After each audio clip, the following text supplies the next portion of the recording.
Bismillahirrahmanirrahim. Assalamualaikum warahmatullahi wabarakatuh.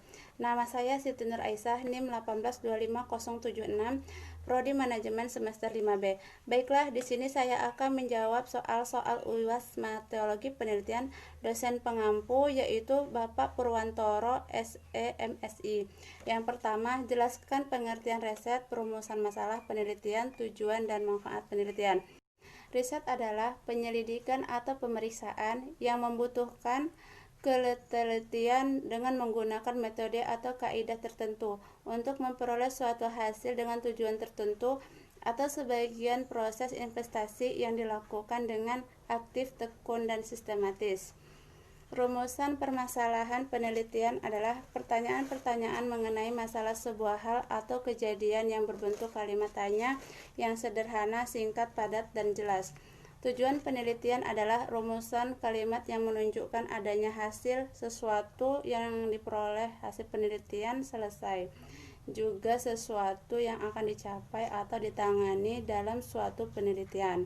Manfaat penelitian adalah manfaat atau potensi yang dapat dicapai oleh beberapa pihak setelah penyelesaian penelitian.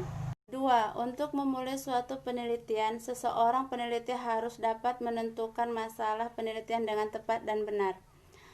Dalam suatu penelitian, peneliti harus menentukan metode yang perlu digunakan. Dengan diletakkan metode penelitian, maka akan memandu seseorang peneliti mengenai urutan-urutan bagaimana penelitian dapat digunakan. Menggunakan bahwa metode merupakan cara utama yang dipergunakan untuk mencapai tujuan. Peneliti harus tahu 3 utama masalah, yakni waktu, biaya, dan tenaga. Atas 3 hal ini, maka peneliti mengupayakan untuk memberi batasan penelitiannya.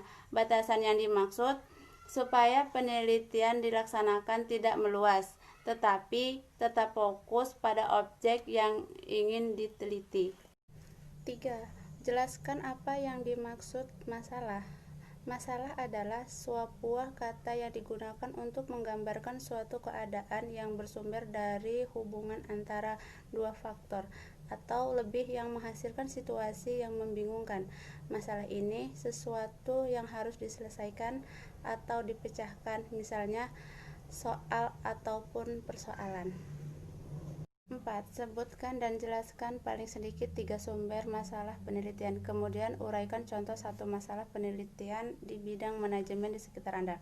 Yang pertama, pernyataan pemegang otoritas dalam bisnis. Contohnya, Dinas Perdagangan mewajibkan setiap usaha atau perusahaan di bidang perdagangan wajib memiliki perizinan. 2. Masalah sosial, contohnya pabrik sawit yang mana limbahnya merugikan masyarakat sekitar. 3. Pengalaman pribadi, contohnya berdasarkan dalam masalah pribadi yang memerlukan jawaban empiris untuk mengetahui bagaimana pengalaman tersebut bersifat mendalam. 5. Jelaskan kriteria yang mensyaratkan suatu masalah penelitian akan layak diteliti. 1. Masalah tersebut masih bersifat baru atau masalah tersebut belum pernah diungkapkan atau belum pernah diteliti oleh orang lain. 2. Aktual, suatu kejadian yang benar-benar terjadi dan hangat-hangat menjadi pembicaraan orang banyak. 6. Apakah setiap penelitian harus memiliki hipotesis? Jelaskan alasan jawaban Anda. Menurut saya, hipotesis itu penting atau harus memiliki, karena di dalam penelitian penting adanya hipotesis. Karena hipotesis merupakan dasar sebuah penelitian itu dilakukan. Ketika kita melakukan penelitian, akan menduga apa yang terjadi, bagaimana dengan mengapa. Hal tersebut termasuk ke dalam komponen hipotesis. Dengan adanya hipotesis, suatu penelitian biasanya akan dibuktikan apakah hipotesis atau dugaan kita sebelum penelitian dengan hasil penelitian sama atau tidak, sehingga dengan analisis hipotesis dapat diperoleh kesimpulan berdasarkan data percobaan. 7. Jelaskan apa yang dimaksud dengan hipotesis. Hipotesis adalah kesimpulan sementara yang dibuat berdasarkan hasil dari observasi. Hipotesis akan dibuktikan kebenarannya melalui serangkaian eksperimen yang akan dilakukan pada tahapan selanjutnya. Hipotesis atau anggapan dasar adalah jawaban sementara terhadap masalah yang masih bersifat praduga karena masih harus dibuktikan kebenarannya. Dengan jawaban tersebut merupakan kebenaran yang sifatnya sementara, yang akan diuji kebenarannya dengan data yang dikumpulkan melalui penelitian. 8. Sebutkan sumber-sumber untuk membuat hipotesis. Beberapa sumber hipotesis yakni yang pertama, kebudayaan, di mana ilmu atau teori yang relevan dibentuk. 2. Ilmu yang menghasilkan teori yang relevan. 3. Analogi. 4. Reaksi individu terhadap sesuatu dan pengalaman. 9. Dalam penelitian mengharuskan untuk melakukan pengolahan data. Menurut Anda, pentingkah pengolahan data itu? Jelaskan. Menurut saya, penting karena manfaat pengolahan data bagi perusahaan.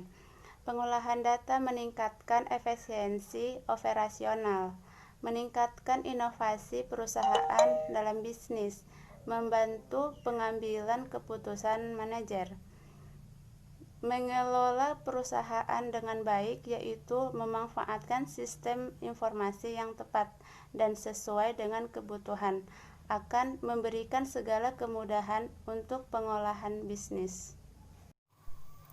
10. Setelah kita melakukan pengolahan data, maka kita peneliti data untuk melakukan interpretasi dari data yang diolah. Yang A. Jelaskan apa yang dimaksud dengan interpretasi data. Interpretasi data penelitian adalah sebuah bentuk dari kegiatan untuk melakukan penggabungan terhadap sebuah hasil dari analisis dengan berbagai macam pertanyaan, kriteriaan, maupun pada sebuah standar tertentu guna untuk dapat menciptakan sebuah makna dari adanya sebuah data yang mana telah dikumpulkan oleh seseorang. B. Contoh data statistik di mana dengan melakukan penganalisaan dengan menggunakan data statistik di suatu desa, maka kita mengetahui banyaknya penduduk berjenis kelamin perempuan dan laki-laki, dan dapat kita ketahui perbandingannya. Sekian jawaban UTS yang dapat saya sampaikan.